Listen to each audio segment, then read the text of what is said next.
Buku, buku, dan buku. Dari sejak zaman sekolah, kita sering diajarin buku itu banyak manfaatnya. Buku itu berisikan ilmu, buku itu jendela dunia, dan sebagainya. Tapi kita masih sering melihat di sekitar kita masih ada salah mindset ketika membeli buku. Apalagi kalau sudah lulus kuliah, beli buku seharga 200.000 dikatai mahal. Ada juga yang bilang, gua kan udah lulus kuliah, gua gak perlu baca buku lagi dong, sudah selesai masanya. Oke lah, kita coba diskusi ringan mengenai hal-hal ini. Saya pribadi jujur ya, saya benar-benar merasakan masih banyak hal-hal penting yang harus kita pelajari sendiri di luar dari pendidikan sekolah ataupun kuliah. Contoh, kecerdasan finansial kita di sekolah hanya diajarkan untuk mendapatkan kerja, ujung-ujungnya mendapatkan gaji kan, tapi hampir tidak pernah mengajarkan cara melipat gandakan uang itu bagaimana. Di sekolah hampir tidak pernah diajarkan investasi, aset, passive income, hanya sekedar diajarkan menabung dan active income. Di sekolah kita ditanamkan sebuah software. Kalau kita buat salah, kita akan dihukum bukan? Padahal sejatinya, manusia itu justru akan belajar dari kesalahannya sendiri, sehingga manusia menjadi lebih baik, lebih maju, lebih bertumbuh dari sebelumnya. Kadang saya bingung sendiri kenapa dulu kita harus bisa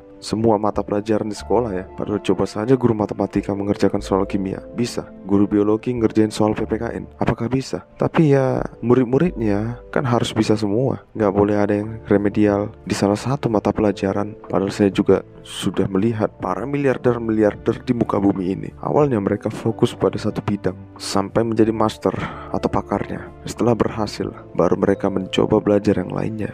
Oke bos, hal-hal seperti itu yang di luar dari ajaran sekolah dan kuliah, kita bisa mendapatkannya dari satu benda yang dibilang buku. Untuk bos-bosku yang ingin lebih maju lagi dalam hidup, buku-buku pengembangan diri itu melimpah tapi kurang tepat jika masih ada yang bilang buku itu kemahalan. Contoh, ada buku karangan Robert Kiyosaki, Rich Dad Poor Dad, kita bilang kemahalan harganya 200.000 misal. Bro, bisa jadi 200.000 itu cuma ongkos percetakan doang, tapi pengalaman hidupnya si penulis dari nol sampai dia berhasil, pengalaman gagalnya, jatuh bangunnya, usahanya, kegigihannya, ilmunya, knowledge-nya, nasihat-nasihatnya, apakah pantas dihargai dengan 200.000? Saya rasa tidak mungkin harus lebih dibayar, lebih mahal lagi. Dan ketika kau membaca satu buku karya penulis hebat di dalam 1 bulan, bayangkan saja dalam 1 tahun lu sudah baca 12 buku dengan penulis hebat yang berbeda, yang artinya lu sudah belajar 12 pengalaman orang-orang hebat yang berbeda di dalam 1 tahun. Silakan dicoba, rasakan manfaatnya bos. Jadi masihkah kita merasa buku itu mahal? Tapi kalau beli gadget yang harganya jutaan untuk tujuan untuk gaya hidup terasa murah. Satu buku tentang bisnis contohnya yang seharga 200.000, kalau lo praktekin ilmunya, mungkin lo bisa menghasilkan 2 juta dalam beberapa bulan ke depannya. Artinya apa? Lo gak rugi kan? Malah balik modal berkali-kali lipat lo.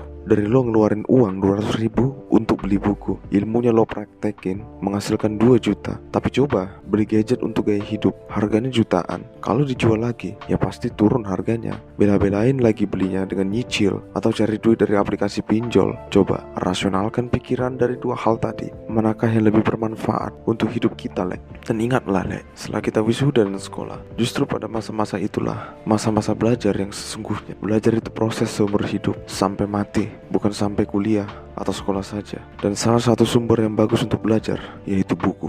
Oke, sekian dulu omongan yang gak seberapa ini. Tetaplah menjadi berkelas, berkualitas, bermanfaat, dan berpengaruh positif.